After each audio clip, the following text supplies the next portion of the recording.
বাংলা কলেমার বিষয়বস্তু ইসলামের সৌন্দর্য। দুধ ছাই, আজকের স্কুল ও প্রাইভেটের ছুটি, বন্ধুদের সঙ্গে একটু আড্ডা দিতে যাব। পাপাটার খেয়ে দেওয়ার কাজ নেই। সকাল থেকে দীর্ঘক্ষণ ধরে নিজেকে এত সুন্দর করে সাজালাম। পাপা কিনা বলে, এই মেয়ে, মাথায় ওড়না দিয়ে যাবি। পাপা তো বুড়ো হয়ে গেছে, ও লোক তো আর কি বুঝবে।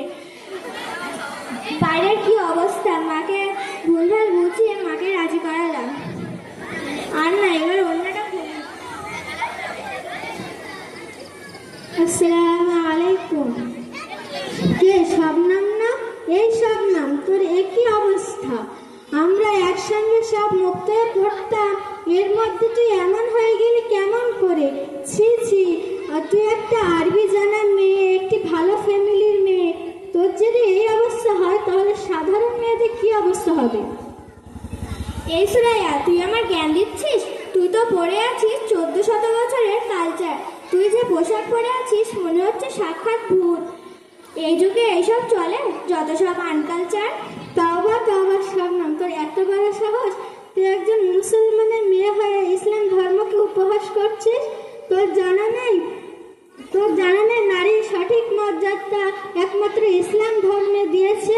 তার করিম পৃথিবীতে যত ধর্ম আছে কোনো ধর্মে দেয়নি, একমাত্র ইসলাম ধর্মে ছাড়া।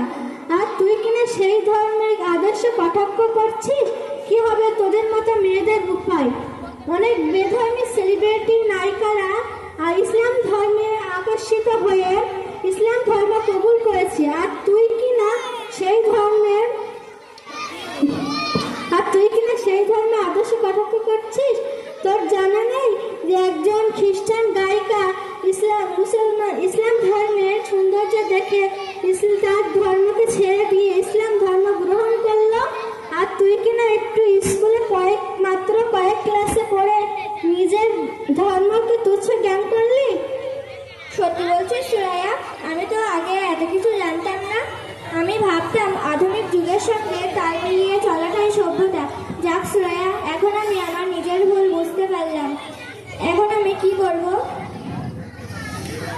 শবনম, তোর ভুল যে কাজে বুঝতে পেরেছি। দেখ শবনম, আল্লাহ পাক আমাদের দুনিয়ায় পাঠিয়েছেন অল্প কয়েক দিনের জন্য, পরীক্ষা করার জন্য। পরীক্ষা হলো এই, আল্লাহ তাআলার আদর্শ, আল্লাহ তাআলার বিধান মেনে চলি না, দুনিয়ার স্রোতে ভাসিয়ে দিই।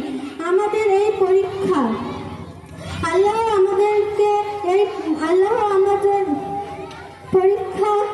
আমাদের তওবা করার তৌফিক দান করুন।